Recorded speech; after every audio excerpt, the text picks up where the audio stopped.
Hello, all you fondling and fondlers. How the hell are you? This is Cody, and we're here with the Fond Pod. And I swear I just started drinking. I haven't been drinking all day, although my mood and voice may not reflect that accurately in tonight's episode.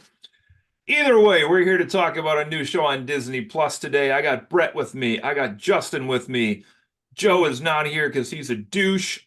Dave Mansell, no one knows where that guy is at, actually. So that's who we got with us in studio tonight. We're talking about Star Wars. Oh my goodness. Everybody loves Star Wars, except Joe and Dave, apparently, who are not here tonight. But we'll see if Oh any of no. us like Star Wars when we review the Hmm. first two episodes tonight of The Acolyte, I don't know. I streaming mean, on Disney Plus. you're heading into this already drunk, so I don't Woo! think it's a good sign. Drunk on life, Justin. Drunk on life. Let's hear from you guys. What have you been up to? Let's go to Justin with that ominous candle next to you. Oh, What have you been up um, to? well, the past couple of days I've been trying to keep up with the summer game fest that's going on. Basically the mushroom field of things that have sprung up in the death of E3. And let me tell you, it's a lot harder to keep track of what's going on when, because you've got like the PC game show, you've got like the Devolver Digital show, you've got the Guerrilla Collective, you've got all these other things that have who knows what the heck going on during them, and they're all at different times, and it's really hard to keep track of what's being announced where or by whom. But it's still good to have some sort of trade show in June, since I always liked E3. I do kind of miss it still. Even though this is kind of a pale imitation of what that used to be, it still has its moments. There have been some interesting reveals. I didn't really need to put more stuff on my Steam wish list right now, but we won't talk about that. Um, but yeah, that's been me for the past couple of days. Otherwise, just work and life as usual. How about you, Brad?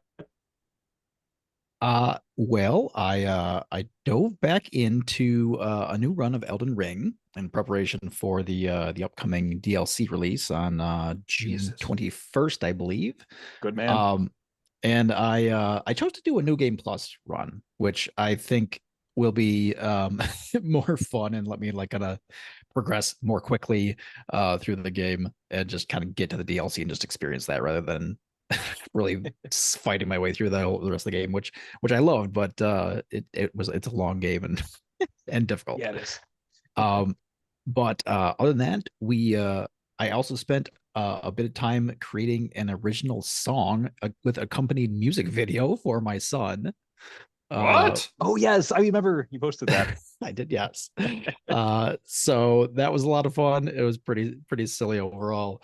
Um, and it is out there on YouTube to find. Um, but Did I see this? I don't think I saw this. you might not have. I know. I posted a link in the chat, but I Interesting. didn't like make a big deal about it. But now my daughter, she so essentially what happened was my son has like this one line thing that he just would kind of sing, and it was just kind of a little bit catchy and just silly, and like, well, I could turn that into a song just for something, just something weird to do.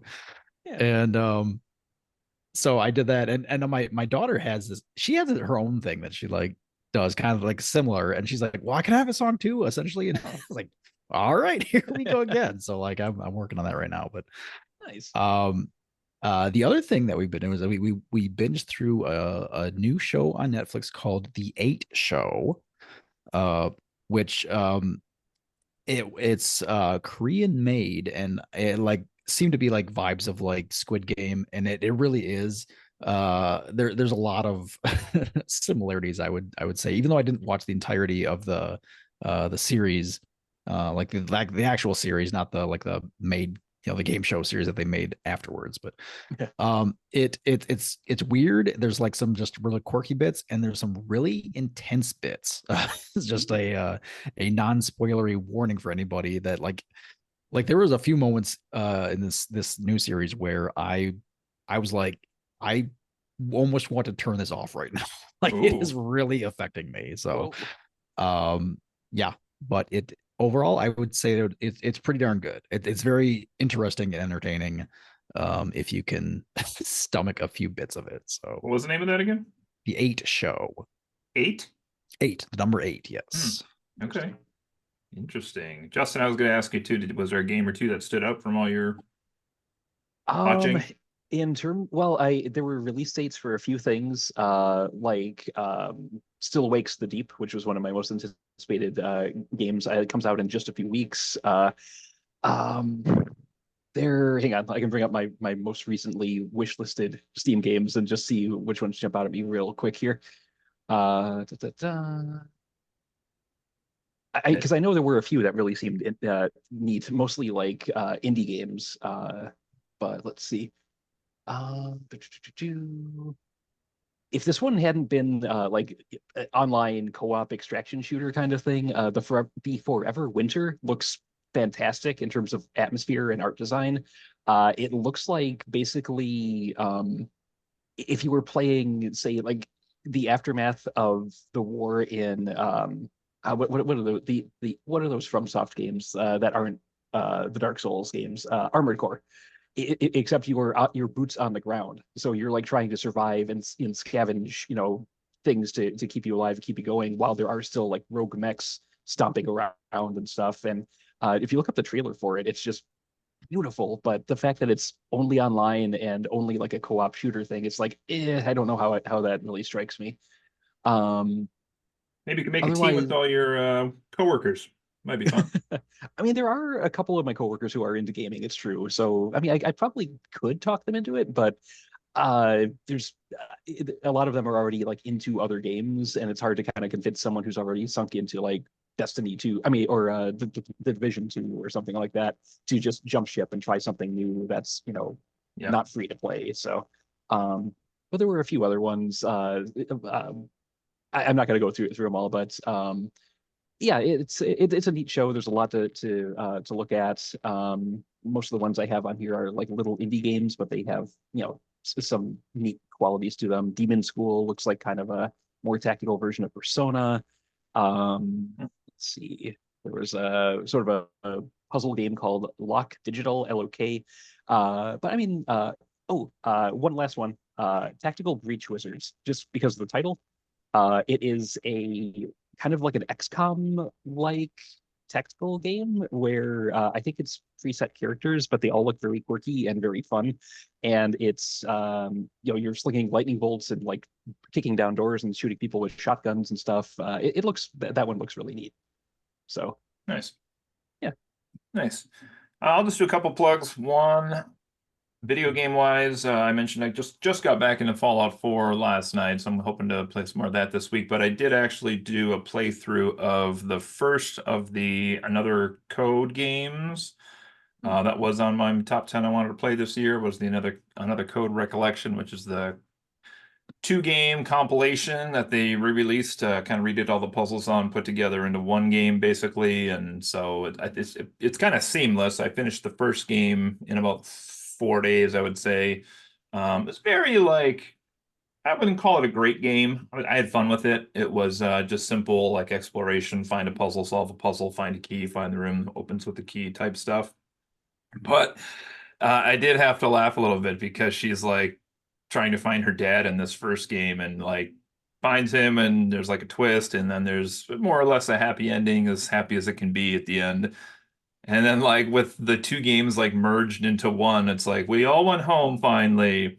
And then like I think it asks you to like save the game, and then if you save the game, it's like, and then dad just kept working at his office and I never saw him again. And I was left alone, and I was like, oh, this is a really bad like seam transition here with the two games put together. This would have been way better if there was like years between releases from the first game to the second game. So kind of felt like everything I did in the first game didn't matter as much as it should have, because apparently that's where that one starts at. But there were a couple little fun twists, kind of fun things. So I don't know if I'll play the second one right away or not. I might, because they were pretty short. I don't know if the second game's the same as the first lengthwise or not, but that was good. And then also just want to do a quick plug. I actually did watch something myself this week, which never happens ever.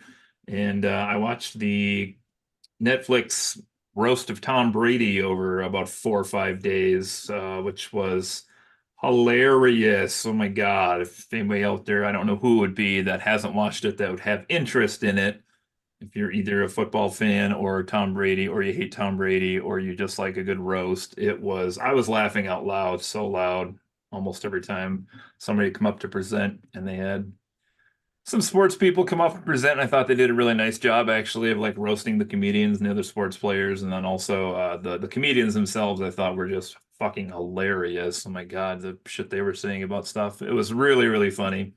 And surprisingly, even Tom Brady, when he came up at the end of the roast to light everybody else on fire, did a fantastic job as well. I was like, wow, okay, this guy's a better speaker than I would have ever guessed. So Right.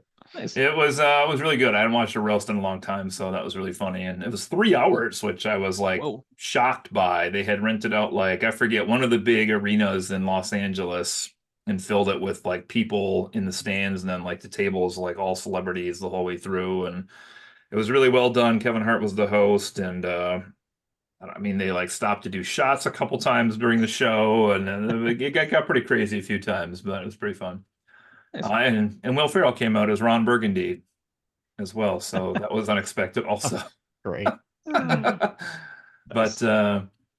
yeah, so let's get into this. So Disney Plus has dropped for us not one but 2 episodes of the new Star Wars show, The Acolyte, and we are reviewing those 2 episodes today. Sometimes we only do one, but we're going to do both since they both dropped.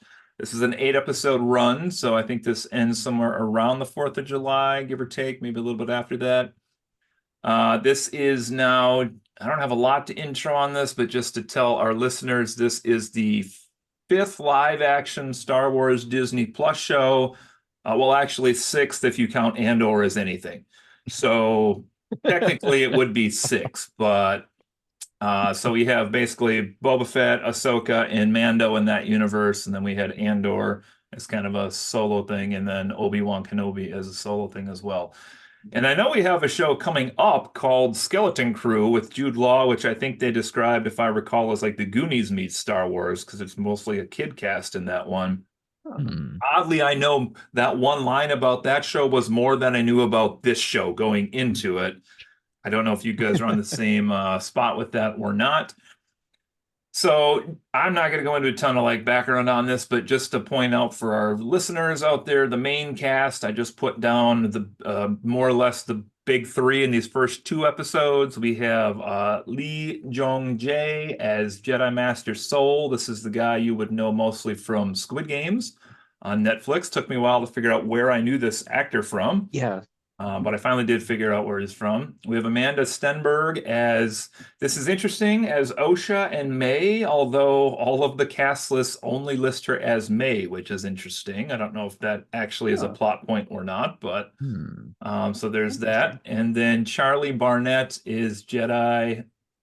Is he? I guess he's a master also, is he not? Or just I think so. Guessing? Yeah. Jedi Master Yord Fandar, and it took me a hot second to realize where I knew that guy from. Also from Netflix, he was from oh God, I'm forgetting it now. Russian Doll. There we go. The time warping show. Yes, with I can't remember her name now. The red-haired Jewish lady who makes all the jokes while she's smoking. I can't think of who this is at the moment here. But anyway. Those are our main 3. Say again? You forgot one. Soul's Apprentice. I don't remember the character's name, but clearly being played by David Bowie. Oh yes, Look at the face paint. She's on my 2 supporting cast I listed here. So Daphne Keene is the actress you're talking about, playing Padawan Jackie Lon. This is another person that I was like, who the hell is this actress? Is this a kid or not? And I was quite surprised to find out that that's who played X-23 in Logan years back. And then I was even more shocked because that movie came out, I think it said in 2017. Sounds about right. And I was like, holy shit, how old is this actress? So I looked it up, and I think she's 19 when she filmed this, or 19 at the moment, I guess it would be. So she was actually quite young when she did Logan, which I remember she was young. But once I knew who she was, then I could picture her face through the, yes, very David Bowie makeup, as you call it here. She's the double star child. And then the other person I just put down here, Rebecca Henderson, playing Jedi Master Vernestra Rowe. I don't know if it's RWOH, and this was the bald lady for a quick summary of people who are there. There's some other characters involved in the first 2 episodes as well. One in particular we'll talk about in a second here is pretty big actress that met her untimely demise early on, it seems like, but we'll see if that's it or not for her. But that's basically the cast, and like I said, there's some other people in there too, but let's jump right into this. Did you guys have any idea what this show was before we chose it? Before Justin demanded that we do this one for a podcast? I know we had been hurting for content, so I was like, "Oh, hey, this is happening." I watched the trailer. That's about all I did. All the research I did leading up to it, personally. Yeah, same. I saw I heard that it was coming up. There's a new series coming up. Didn't really hear anything about it. I don't know that I even knew the title at that point. Then caught the trailer and thought it looked pretty interesting. And but yeah, that I didn't know anything about plot points or characters or anything. So Okay. Well, I just have a couple notes here, but I'm gonna throw this one out there before we kind of dump into these two episodes. And I was not planning to do a scene by scene. I just wrote down a few scenes I thought were cool from each episode, and if anybody else wanted to chime in, they could. But a couple people I saw online described this show as not a whodunit, because we kind of get that in these first two episodes, but a why done it. So like the plot is being driven as to like what's the motivation, I guess, behind these characters and the actions they're taking now, more so than it does start like episode one with a little bit of, is this the same girl or isn't it? Surprise, it's the twins thing. That gets done fairly often. Oh yeah. Which I don't know. I don't know if I wanted it to go longer and like have us, the viewer, kind of question whether or not it was the same girl.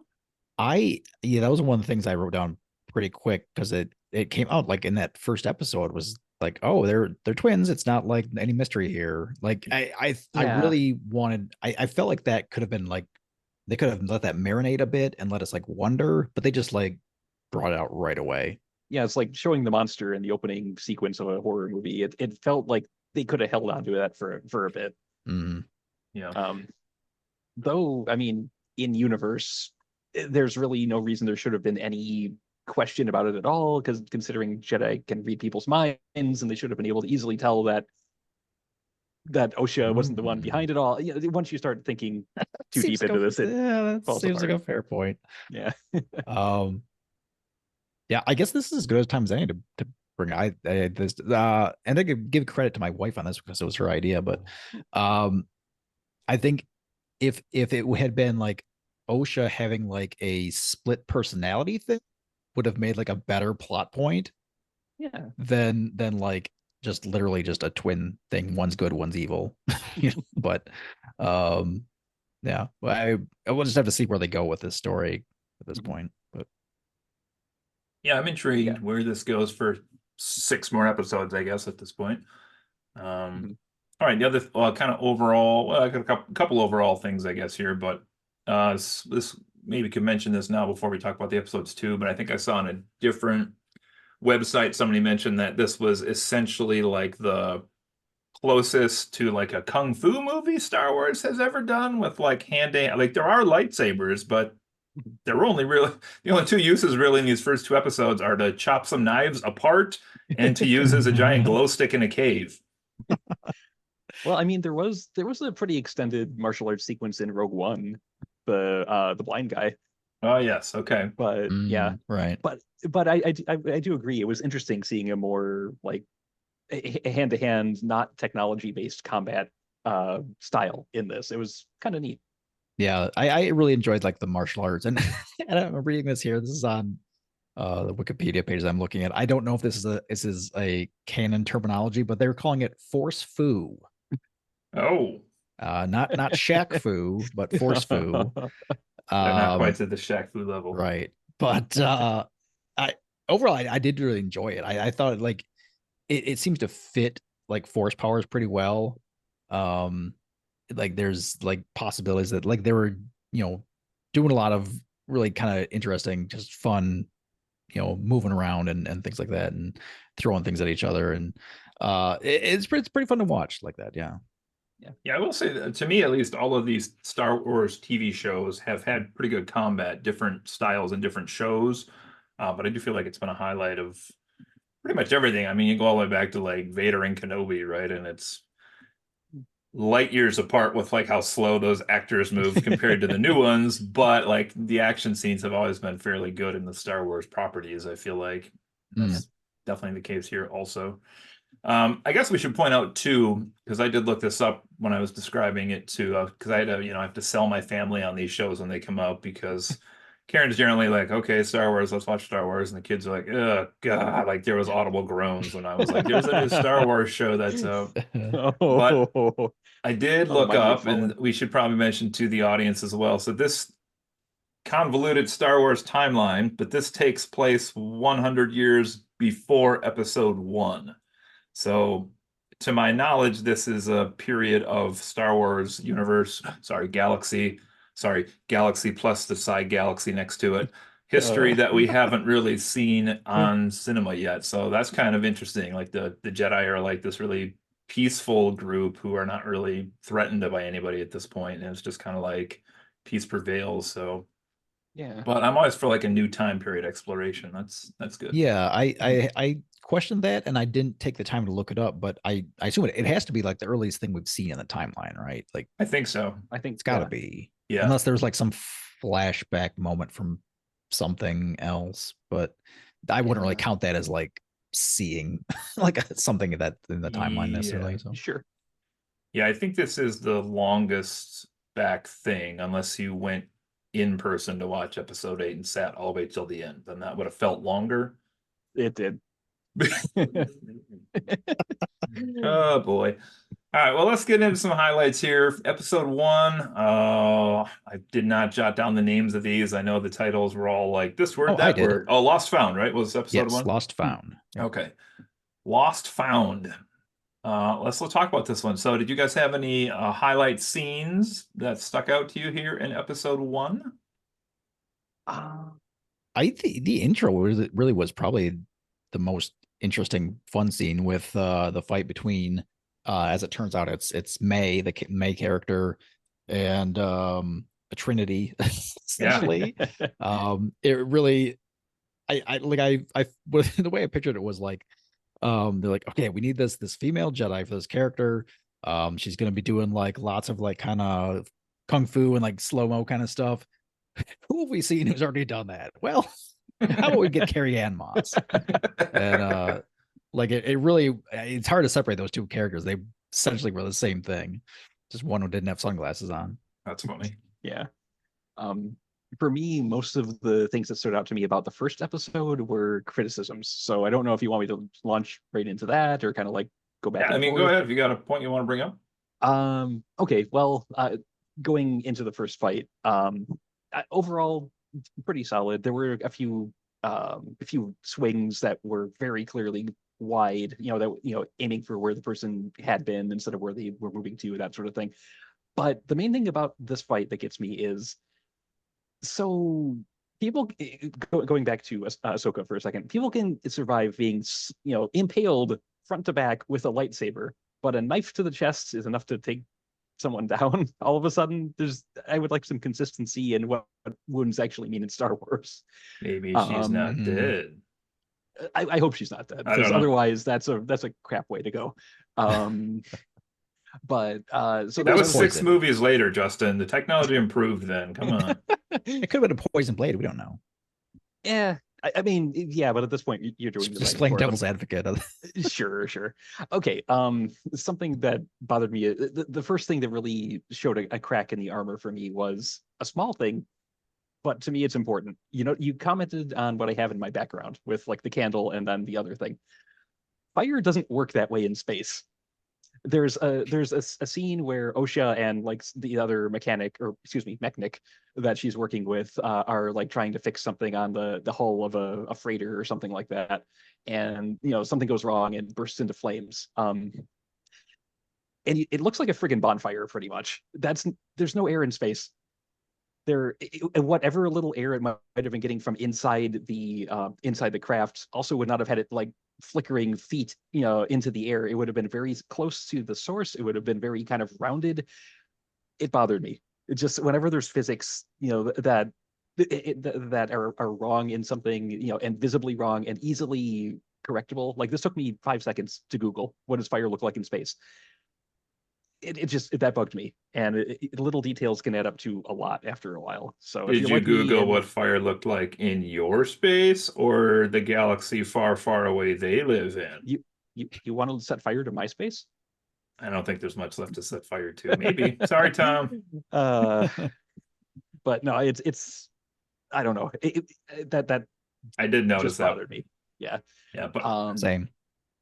Star Wars has always had like explosions and fire, though. I mean, that's just a yeah, but that was like constantly burning. yeah, And Yeah. sustained, and it's like no, Like a campfire. just yeah, dude, no, like something blue would burn his shorts in. Um, if you remember that from years ago. Okay, you do. Yeah. I'll try to go through the rest of these pretty quick, just so I'm not completely monopolizing things. Worst guards ever on the prisoner transport until the next episode, but we'll get to that. Where it's like they have like so at one point during episode 1, Osha gets captured because they think she killed the Jedi Master and whatnot. So they throw her onto this prisoner transport ship with a bunch of other like random aliens who want to break out, of course. And one of them has like you'd think they know the physiology of aliens that they were putting behind bars, so maybe they could plan for that sort of thing. But he's got like this hidden tentacle thing in his head that he just like whips out and smacks the guard droid, down with, and then breaks out because you could reach anything with that tentacle whip. It just a lot of really poor planning decisions on a lot of fronts in this. Only other thing I really have about this one is that I can't believe they did the evil twin thing, but we'll see how that plays out. It just feels very cliche.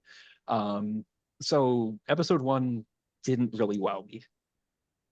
We'll see if that holds with episode 2. Okay. But if anyone else has more to say on episode 1, please go ahead. Sure. Brett, you got anything? Want me to go? So a couple of things that I noted was like, so we're starting out with it's another young female character who's a Jedi dropout, which is basically the same character that we had in Ahsoka, which is not like an awful thing, but it is like very similar. And like it was just a bummer to me that we lost Carrie Ann Moss's character like immediately, because I felt like like this was gonna be an interesting character in the series, and then she's just gone. And while I don't like dislike any of the characters thus far, I'm not getting so far. I haven't gotten a lot of I didn't get like an immediate connection with any of them. Nothing that really makes me go, oh, I really enjoy this character. Like they're fine, but like I'm not like loving them. So like the character that I feel like I enjoyed the most is dead already. So I remembered one more thing. Yeah. As the prison ship made me think of it. So the escape actually goes off. Most of the prisoners manage to get to the escape pods and jettison themselves out into space. And there's not one left for Osha. So she straps herself to some sort of bulkhead or something like that as the ship is like entering atmosphere on this nearby planet, and it crashes. Several things with this. First, the Jedi Order manages to collect all the escape pods that the prisoners had gotten away in, and which implies that they had to have had some sort of ship in the general vicinity. Otherwise, where would they have gotten the pods? So instead of like picking them up and then going to search the wreckage just to be thorough, they take all of these prisoners back to like Jedi operated space to basically ask for permission to check the wreckage back where they came from. It feels very convoluted and very unnecessary. They could have just done it all in one fell swoop. There are several Secondly, moments in these first 2 episodes where I don't know if I call him the main character here, but the main Jedi Master Soul kind of seems to advocate for what you just said, but like is kind of being blocked by the Jedi bureaucracy at a few points when he's like, "Can't we just do this because I'm here?" And they're like, "Oh no, we need to come back and talk about it." Yeah, that's true. That is true. But the other thing is, if they're so sure, like the Jedi as a whole are so sure that Osha was the one who killed the other Jedi Master, and they're so sure that she's either dead or stranded on that planet, Why not just leave her there? There's no spaceport on that planet. There's no way off of that planet. She's gonna die there eventually. Why bother go if they're so certain in their minds that she's guilty, why bother going down to check at all? It just seems like it would have been much simpler to just leave her there and then problem solved. Well, that doesn't seem like justice, though. I'm not defending them, but I'm just saying, Yeah. like, somebody commits a crime, you want to like grab them and see that they're going to get their punishment rather than potentially make it out. Starving to death Run on for an alien president. world What? alone sounds kind of bad. I mean, it sounds like punishment enough to me, but Maybe I'm just that more planet had an underground, like, casino land, casino cave, even, or maybe a dinosaur Oh. race. And maybe she would be, end up winning on the slots and becoming an acrobat and flipping off of the planet. Who knows? Maybe. There was a deep Maybe. cut there, folks. So I guess my thought on that is that like the Jedi as we've seen them in this episode so far, which I think that alone is kind of interesting that they seem so like very organized and like official and like this a government agency, or I mean, well, they are like literally a religion, so I suppose that fits as well. But I would say that these characters probably would have a very strong sense of like true justice. So like they don't, they are trying to apprehend Osha to find out the truth.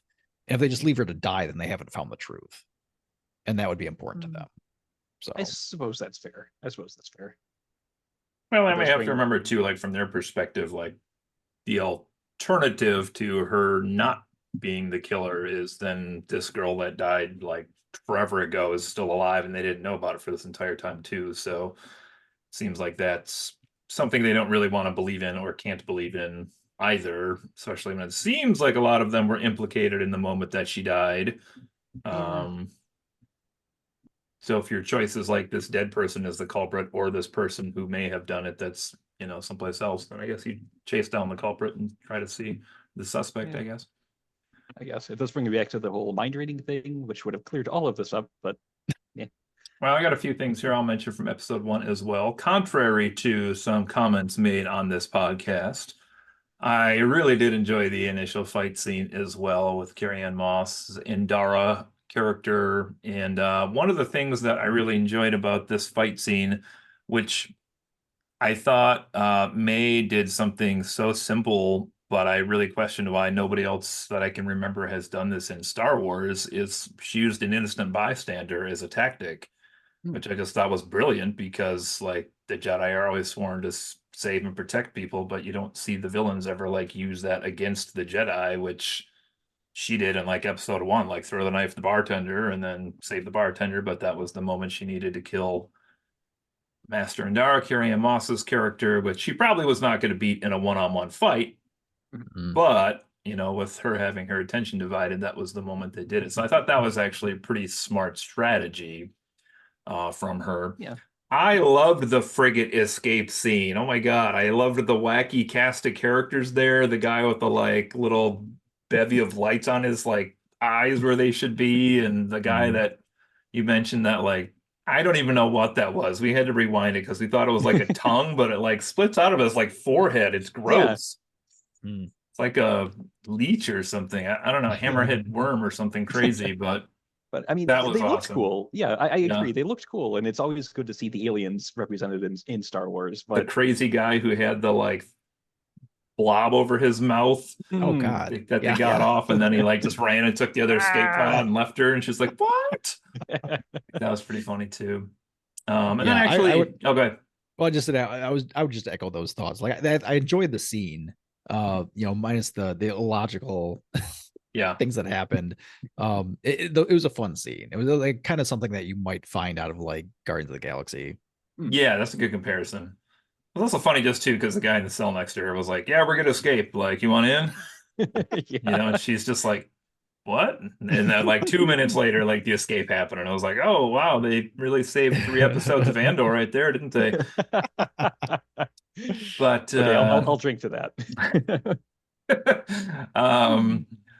I also liked this was towards the end of episode one, but there was when she was on the snow planet, this was Osha and was like chasing her little sister and the like scenery kept changing, a very like trippy, dreamy sequence of like outside, inside, and like these past memories. And then she was little and it was like this kind of whole dreamlike sequence. I thought that was a pretty cool little Yeah.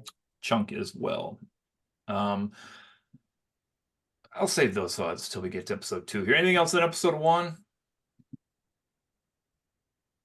Not on my end. I as far as things that I have enjoyed so far, I do like just the timeline in general. I like seeing something new. I like how it does feel a bit unique. Like it doesn't just like the way the Jedi are treated primarily. Like it does feel like a different time of frame of time. So that's interesting. We I also do just kind of just like the general theme of the episode so far, like say it's kind of like a mystery of sorts.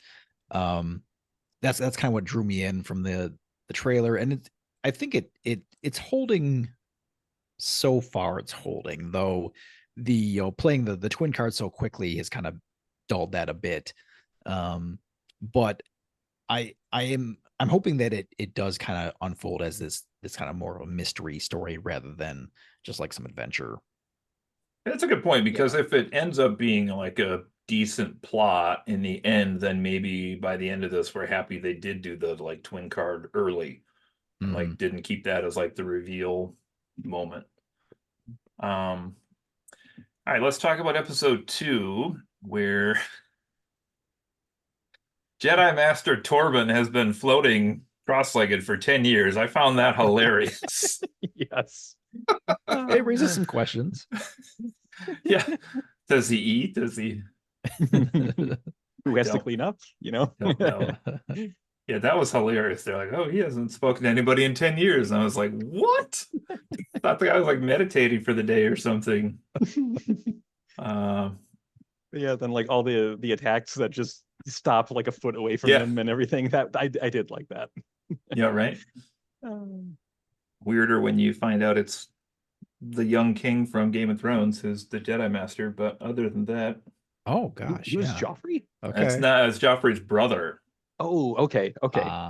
Even so, wow. I can't remember his name. Tommen, that's not his name. No. Yes, Tommen. Yep. Tommen? Okay. Yep. Yeah, that's who that was. But like with the cool scar and two different eyes and a beard. Neat. So, that was hilarious. Let's see what else I have on this one. Jumping quite a bit here, but I did enjoy again the fight scene towards the end of this episode with Soul and May. Particularly enjoyed how May does this like weird ass Shang-Chi like move of like getting all of the dirt to like blow out to like cover her escape Batman style. That was a cool And effect. Yeah. That was neat. Yeah. She's against two Jedi Masters and a starship who's like, well, not a starship, but like a ship who's patrolling her Shuttle. and manages to get away somehow. So I thought that was pretty cool. Yeah. Going back to the floating guy for a sec. Yeah. Yeah, I liked most of that, except you know how I said I thought episode one had the worst guards ever? That's I mean, they might still, because as far as I can tell, that Jedi temple has no guards. Like she gets, May gets in multiple times to try and kill this guy with and I know she's supposed to be an assassin and everything, but no security to speak of whatsoever. But to the point where there's even the one scene I just did rewatching it where she actually walks down the hallway and like passes somebody in the hallway and she has her like face covered up. Yeah. And the other person's not like, weird. That have a happens all good the time. day, you know. Yeah. Oh man. I did think that was a little weird. Also, didn't she like escape out the roof Yeah. the Yeah. first time? And then she does come back in the roof, I think, the second time. But they could have actually. covered that up or something, you know? No, they searched it. There was nobody there. Mm-mm. Let's see other things here. Episode two. When they're having that fight in Sola's then mind reading, as you would have liked earlier, I did think it was interesting that he points out that May actually doesn't even know who her master is. I thought that was kind of cool. We do see like a silhouette of this, presumably that person on the rocky area that she's walking in episode one, but Mhm. we're pretty far down the Star Wars encyclopedia at this point. Like if they're like, it's so and so, I'd probably be like, I don't know who that is, Same. but maybe I don't need to. Like, I don't know. But I thought it was cool that she didn't know who she was actually working for. So Yeah. One thing I will say about her is that we do get introduced to another character. I'm blanking on his name, but the guy who's like her supplier for yeah. equipment and stuff. There's a part where she tries to fight him, and he actually like doesn't quite disarm her, but has her like pinned against a wall. And I watched that, and I'm thinking, this assassin can't even overpower the dude who's just selling her stuff. Are we? It's hard to take her seriously after that. But Mirror, Yeah. something like that. something like that, yeah. But he's Yeah, like a scrawny looking guy who does he might have some fight training, but who knows? Certainly But he doesn't just seem yeah, like he just like would, yeah. gets her pinned against the wall. And it's like, really? Yeah, what I found interesting with those scenes was the fact that we're spending time with the quote bad girl and essentially like giving time to like get to know this character and um even like start to like her a bit.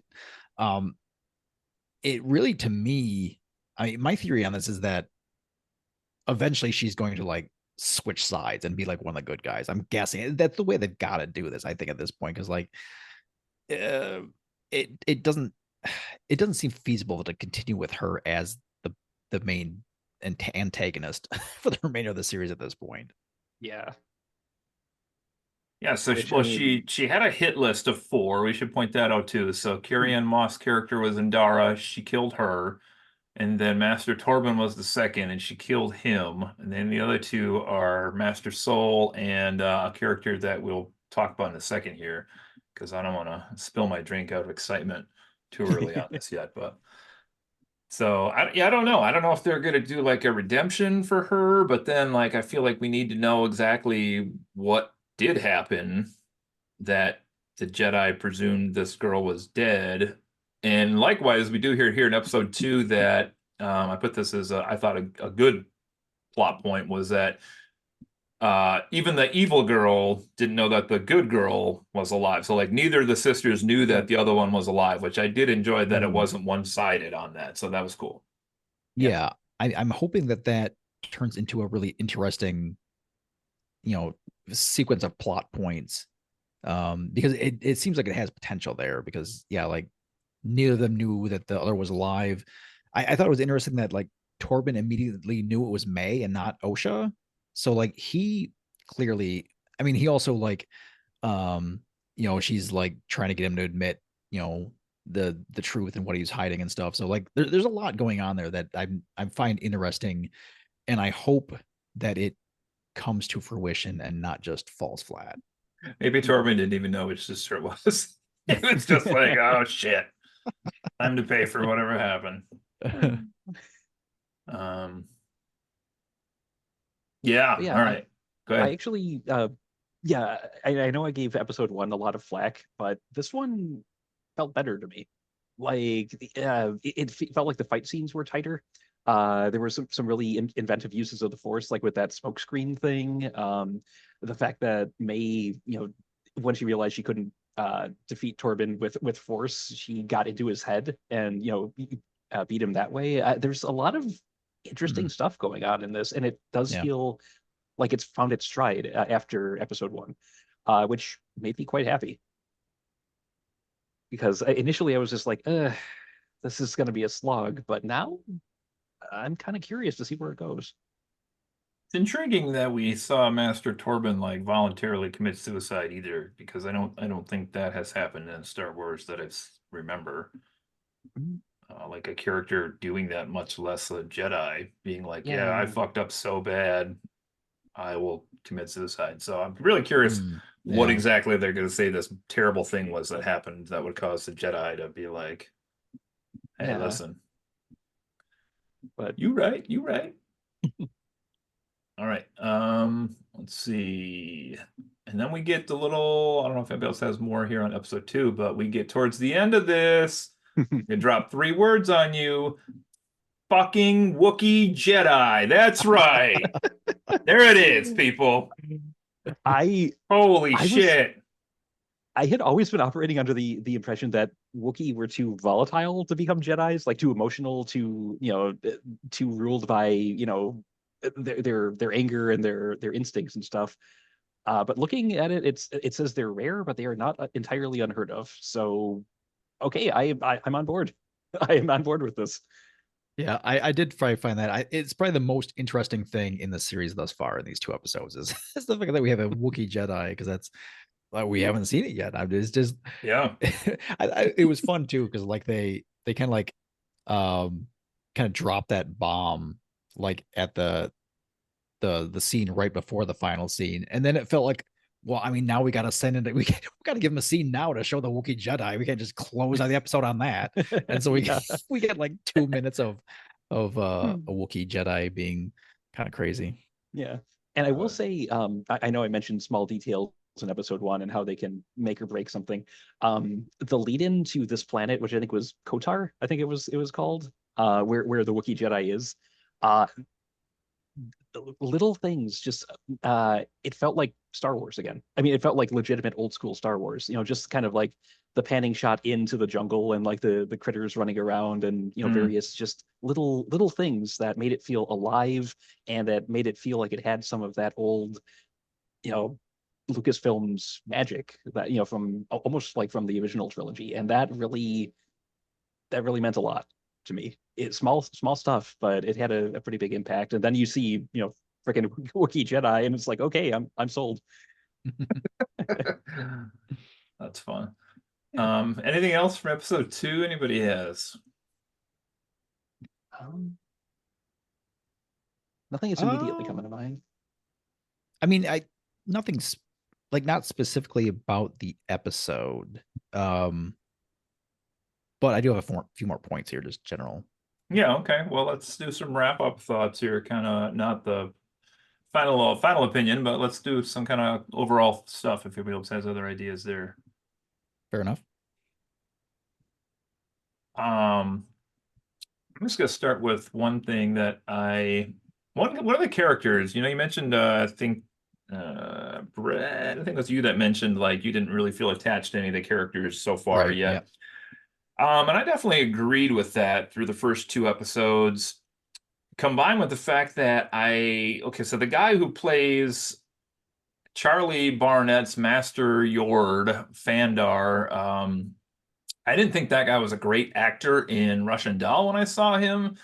I didn't think he's a great actor in this show either. Thought maybe in Russian Doll that was like who his character was more or less supposed to be, kind of more of like a bumbling oaf, but here I'm not as sure, so I'm not as sold on him still, I will say. The one that's kind of got me really intrigued, though, is actually Lee Jong Jai's character, Master Soul. This is another one that, as I was watching the episodes, I think I was like, I'm not really getting sold on this guy either. It's kind of like the new generic Master Jedi guy who's going to be in this series. And then credit to a lot of stuff I saw online, because I was reading a few more things about his character, one of which being that apparently he learned to speak English to play this part. He's Korean from wow. Squid Games and had a very limited English vocabulary, but he had 2 I don't know if you'd call them voice coaches, dialect coach, language translator. I Language don't know what you call coaches, them. yeah. Yeah, he had 2 language coaches basically who helped him not only like learn the language enough to speak it, but also like where to inflect as much as he possibly could to play this role. So credit to him for that, because I thought that was just awesome to read. And the other thing I read about him too, and I'll tell you, when I just rewatched both of these episodes, it did hammer home a little bit more for me. And that is, somebody commented, I don't know what website I was on, so apologies to whoever said this, but basically that he was the most emotional Jedi Master we've ever seen in any of the shows, which I didn't really get what that comment meant at first. And then like when I rewatched this a little bit more, like there is clearly more like care and concern out of this guy over situations and people that he knew and people who went a different path in life. And like he's kind of calling off the other Jedis and even his Padawan, to kind of be like, no, OSHA's good, or she didn't finish the Jedi training, but this is still a good character. And like he does seem to take a lot of regret for like things that maybe happened to May in the past. And there are a lot of these little tiny 5 or 10 second instances in these first 2 episodes where we do see his character really be more human than a Jedi, I think, has been. And I noticed it a lot more the second time I watched through this. So I thought that was really an acute observation somebody had on there also. So this guy might grow on me a little bit because he didn't at first. At first, I was like, I don't know. They just chose that actor because he was from Squid Games and put him in a Star Wars show. But I don't know. Yeah, I feel like it's tough. I think we brought this point up previously in that just like by nature, Jedi like are kind of emotionless and somewhat like dry toast, as characters. Like they're not supposed to show emotion and they're not supposed to get excited and all this and that. So it's you got to be like very subtle with the way you portray the character in doing things that are likable. And I think it's a fair point that that this person brought up, that it does seem like this character has some heart there that perhaps others have not necessarily shown. So yeah, part of it could be the time period too. I mean, maybe it's more reflective where the Jedis were at that moment. I don't know, but even like Justin, when I mentioned though, like he seemed to kind of fight the bureaucracy of the Jedi a little bit here and there. Like his decisions were the like logical, emotional, not just by the book. yeah, Yeah. like this is what we clearly should do. Whereas you could picture like Mace Windu or somebody being like, no, no, no, first we got to do this fucking thing, then we do this fucking thing. So we'll see where he goes. I'm intrigued. Yeah. I know we brought this point up before too, but just like the fact that every series has its own like little cute droid, and this one is no exception. You got I forget what's his name now. I didn't write it down. Yeah, Pip. Yes. Yeah. But is essentially like a multi-tool that can talk. So, which is kind of just if you think about it, because interesting kind of like because that's kind of like where our phones are going.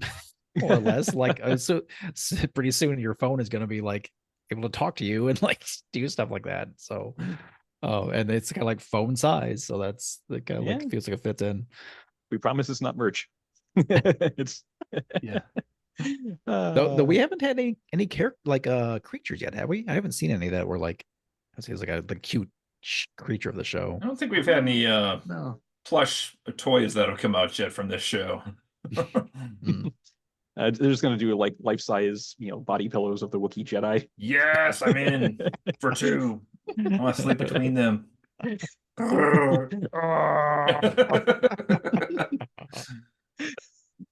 Love it. Love it. What else we got? Anything overall thoughts here, or do we want to jump into our ratings?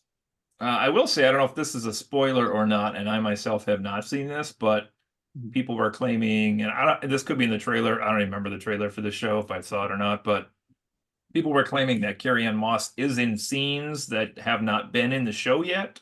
Oh, so they suspect those are flashback scenes. This is the easy explanation at this point to like what happened at that moment. Sure. But I suppose there's always a chance that could mean she's not really dead. I don't know.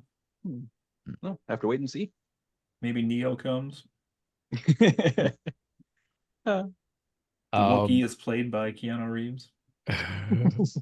Whoa. A couple other notes I had here. Like the title screen and theme are like super basic, like to the point of being like, why even bother? That like, did have me a little worried. It was like the music is like almost non-existent, and the it's just a flash of the title and it's gone. Like, so I mean that was like probably a negative. It certainly wasn't a positive. It hasn't added anything to show. When we watched episode 2, I hushed my family. I was like, hold on, you guys, the theme song's coming on. And they were like, what? I was like, just listen. Then it was over. Nice. Like an homage to it's an homage to Lost, right? Like what's the great theme song for Lost? It's like that's it, done. That's true. Yeah. Oh, One works and one doesn't. oh man. Although I do think just the episode titles so far are interesting. The fact like the first episode is titled Lost slash Found, and the second episode is Revenge slash Justice, which I think is pretty clearly it's probably like relating to you got the what I would say are probably the two main characters are Osha and May, and they're like differing viewpoints. And I would say like both those episode titles so far have fit into what is happening with them in that episode. So I'm guessing it would probably continue, which is just kind of a nice little creative touch.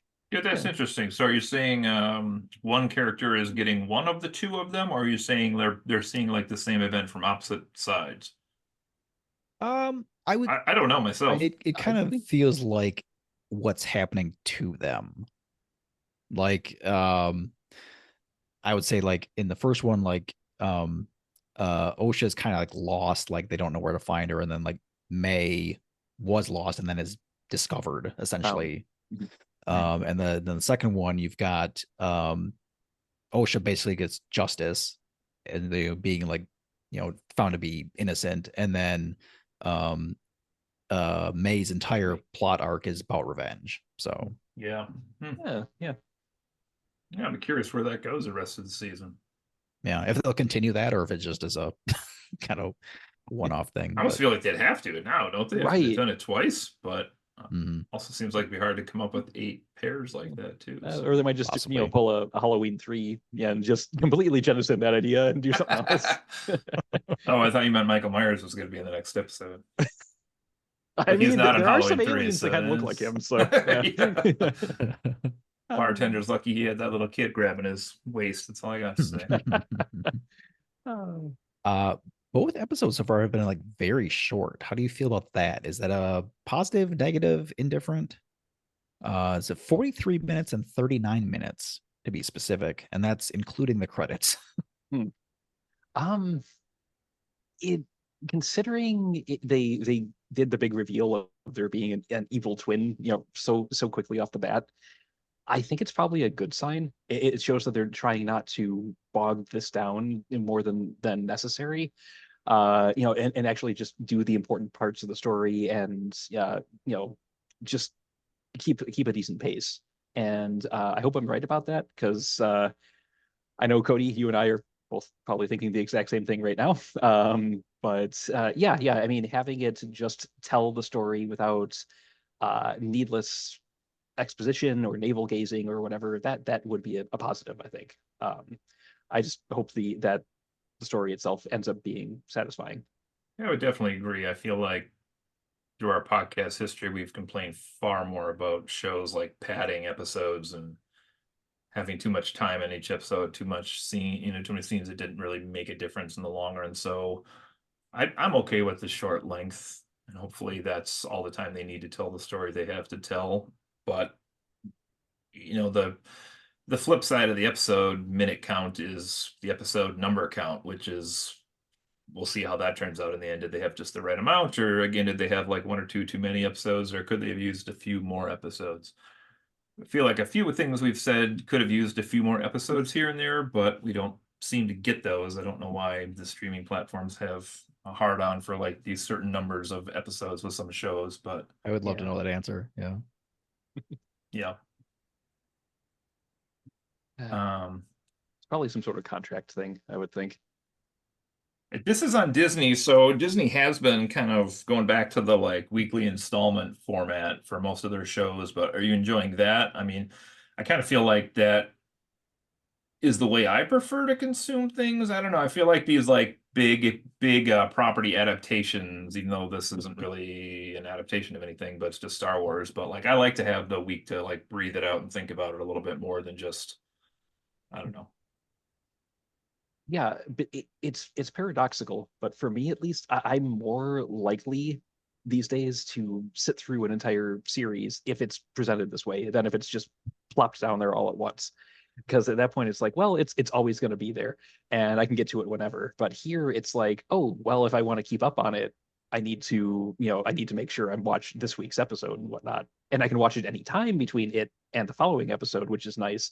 So it's a good hybrid of like the old school broadcast model and the streaming model, I think, because it gives you it keeps a feeling of freshness to things as long as the story is interesting, and yet it doesn't feel overwhelming, and it gives you a reason to kind of keep up with things rather than just being like, oh, well, there's another show I could throw on my backlog and maybe get to someday. Um, so yeah, that feeling of immediacy, and of wanting to, be able to know the next thing that happens, it's a positive, I think. I would agree with that mostly as well. I primarily I enjoy the fact that there's something to look forward to, and like kind of it gives you a chance to like kind of build up your own excitement for it and like make it kind of like a this little event. Like it was like, oh, here it comes. We're 10 minutes is gonna start. And although I mean, my wife and I just, as we've said before, we just love to just binge through shows. We'll watch a whole show in a week. And so while we enjoy being able to do that as well, but I think the edge goes to the fact that you can kind of make your own excitement for if you have to wait a week in between. I probably prefer that method a bit. Yeah. Yeah, totally agree. I just like to, I mean, and we won't revisit this probably until the series is over, but I just miss the days of like when a show would come on and then you would talk about it for a week. I mean, Yeah. Lost was the best example of that. When I lived with Dave and we had the big whiteboard, and we were like, oh shit, and like we had a week to like look at every little thing that happened in that episode, and then like the next one would come up, be like, oh my god. And even now Yeah. we're still watching through the rewatch of Lost with the kids, and we're in season one, and I'm like, oh, this is moving so fast, like it's just nuts. This is like episode 8. This thing happened that took 2 months before. The point about just being able to talk about things with other people is a great point, because like and say we'll watch an entire series in a few days, and then we sit and have to wait 3 weeks to talk about with anybody because Mhm. everybody else needs more time to to get these fit into their life. Yeah. And Yeah. it does kind of kill that, like being able to just chat with people about it. And so that's a good point. Yeah. And actually, I'm building off of that, people's viewing habits. Like I'm actually watching through this with my wife, Jessica, and usually if we're sitting down to watch something and like all of it's available, we also feel like we could take our time with it more. But here, I think this is keeping both of us engaged. Like I'm sure when episode 3 drops, both she and I are going to like hop in or sit down and hop on Disney Plus and watch it, a day or two after it comes out, because it's more digestible that way. And instead of just feeling obligated to rush through it so you can talk about it. So yeah, I do like that it does accommodate people who don't have as much time, and so you don't feel as pressured to just sit in front of the TV for 6 hours straight or whatever. Yeah. Yeah. Because I know I usually can't keep up with stuff that comes out like drop 8 episodes at once. I know people will be done with it like 2 weeks before I'm gonna have a shot to be through Same, it. same. But so um yeah, okay. Well, should we do some final points on this, final numbers, and call it good? Sure. All right. I don't care. I'll go first on this one just to get it over with. I don't have much more to say at the end of this, but just I would say watching the 2 episodes, I was not as sold as I think I am at the moment, having rewatched them and talked about it a little bit more and thought about it a little bit more. I think I'm a little higher on the show than I was at the initial watch, because we watched this 2 nights back to back, and I was kind of like, okay, Star Wars was whatever. But there's some promise here. I mean, some shows we've reviewed, these early reviews have scores that are a little higher because of the promise they could hold for the show, and then they either hit that or they don't. But I'm intrigued with this one just to kind of see what's going to happen with the two sisters. Whatever this event is, they better make it good. I don't know what they also can't wait too long to say what it is, because like I feel like they're going to box themselves into the corner of the room if they build it up too much and then it doesn't deliver. Yeah. But it also seems to be like the driving mystery of the show. So maybe other than who the I don't even know if this is this a Sith. I don't even know if this is considered a Sith, whoever's leading May, but there's some potential here. I'm excited to see where this goes. I would say it's not quite on the level of some of the Star Wars stuff we've watched since we've been doing the podcast here. But I'll put this somewhere around about a 6.7 for these first two episodes and see where it goes from there. So Okay. I All right, guess. I'll jump. Go ahead. Go ahead. I'll jump in quick. I would say, just keeping it short and brief here. I probably was more excited about the trailer than I am thus far about the 2 episodes. I what I like about it, or what I liked about the trailer is that it felt like its own kind of like genre of show, which a few of these others have kind of done the same thing. Kind of felt the same way. Like they're trying to do something that's not the same as the movies. It's not just this space adventure. It's like some little subset with a different kind of idea behind it. And so I hope that kind of falls into place. I think to this point, there's potential there, and I'm hoping it fills out, but I'm also like I feel like some of the mystery has already been lost for me. So I'm hoping that they find a way to bring that back. Um as I say, the characters I'm just kind of lukewarm on. We'll see. Hopefully they grow on me. And yeah, I would say the highlight so far has been like kind of the action. Um yeah, probably just primarily the action. I think this is the best thing I've seen so far. Um so overall, I would say I'm pretty smack dab in the middle. I would throw like a 5.0 on this. Um, I could see it go shooting up if the story is built well and the mystery fills out well. I could see this being a fair bit higher, at the end of the series. But right now, my confidence is a little bit shaken by how the story's going to fall out, I guess. So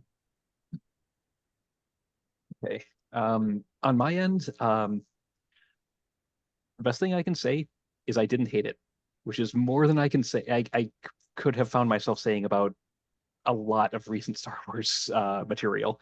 That said, it hasn't wowed me yet. Um, episode one definitely was weaker than episode two, I think, but since it is building a little momentum, that boosted my score a bit from what it would have been if this had just been a review of episode one. That said, I've been burned before. I think we've all been burned before by Star Wars. So I'm not going to let the hype or the expectation of the fact that this might turn out great. I'm not going to let that get the better of me. It's okay so far, and talking about it with you two has made me up my rating a little bit from where it would have been. But at the same time, I'm very leery that something's going to go wrong, and it's just going to end up like the last several Star Wars projects. That said, based on what we have, I'm going to give this a 6.0 out of 10. It, I hope it turns out good because I know after Ahsoka, I said I was kind of done with Star Wars, but I'm kind of contractually obligated to cover all of this stuff. And in this case, I hope that it gives me a reason to actually be excited again. That's how I'm going to leave that off. okay. So 6.750 and 6.0 for us. So it's kind of a lukewarm. Check out the first two episodes from all of us here at the Fun Pod. Maybe you'll enjoy it more than we did, or maybe you'll hate it more than we did, or maybe you are sometimes host on the podcast and just don't watch Star Wars anymore. That could be the case too. You never know. And I will say my wife did seem to like it a bit more than me. So, so that if you had to throw an extra rating in there, maybe she would probably rate it like a point higher than I did if I had to take a stab at it. Any So, reason? I was curious about that. oh, any reason why she liked it, or Yeah, just is there something she liked about that you didn't like? I think she really jived with the action, and she's always one for a good revenge story. Like Kill Bill is her favorite movie, or well, 1 and 2 are her favorite movies of all time. So I think the combination of just the action scenes, the choreography, the fact that it seems to be, on some level a story about revenge. Yeah, I think that just kind of struck a chord with her. So, but yeah. So a third, a by proxy outside perspective there for you. It's funny because I had Kill Bill 1 and 2 in my hands today. Old school DVDs at a store I was at. And I was like, I should get these. Nah, I'll put them back. So there's that. They still hold up. They're fantastic movies. Oh yeah, for sure. They're good stuff. Okay, well, I guess that brings us down to Brett talking about. That's right, Brett. If you were in a buddy cop movie with a Jedi Wookiee, what would the plot to your movie be about? I think that it would be about, let's see, it'd have to be something about the Wookiee, and he's trying to find his long lost love of his life, who is the species that Jar Jar Binks is. Oh God. The Gungans? Oh. Neither no like that. Oh. He's like 2 feet taller than me. Yes. Okay, Brett, what if you found out that the Wookiee Jedis actually don't use a lightsaber, they use a different weapon unique to their species? What would that weapon be? Can't say bowcaster, to be clear. Dang it. It would have to be a laser net. Oh. Whoa. Yes. It is like a rope net, but when they throw it, it turns into a bunch of laser lines and just like slices you into little cubes. Jesus Christ. Like A the solid Resident answer. Evil movie? An interesting answer, but unfortunately, the answer we were looking for was Gungans. They make excellent war clubs. He's using Jar Jar Binks as the war club. That's funny. Oh goodness. Oh, I just before we leave, I just wanted to say I did find it interesting that episode 1 of the shows did start with the I don't know what race they are, but the guys from the Trade Federation who were in episode 1 of Star Wars. I was like, holy shit! Right. Oh, yeah, Hold them back. Apparently they've been in business for 100 years because and they were lying even way back then, so there's that. Yeah. Oh boy. All right, everybody. I think that's going to wrap us up here on the Fawn Pod. Can't plug what the next topic is because I'm not positive what the next topic is, but we'll see you all shortly with something here coming up. We got a few in the works here, some true crime and maybe some movie examinations. We got all kinds of stuff coming up, some long-term music stuff. We got all kinds of things here happening with us. Trying to work around some summer schedules for all of the hosts here and see what we can make happen on the calendar. So that's the challenge of the summertime. So there we go. All right, everybody, this has been the Fawn Pod, and this has been Cody, Brett, and Justin. Good to see you all join us here, whether it's night or morning. I don't know, depending when you listen to this, I guess. But anyway, that's it for me. Take care, everybody. See y'all. Yep. Bye. Slide whistle. Woo-hoo.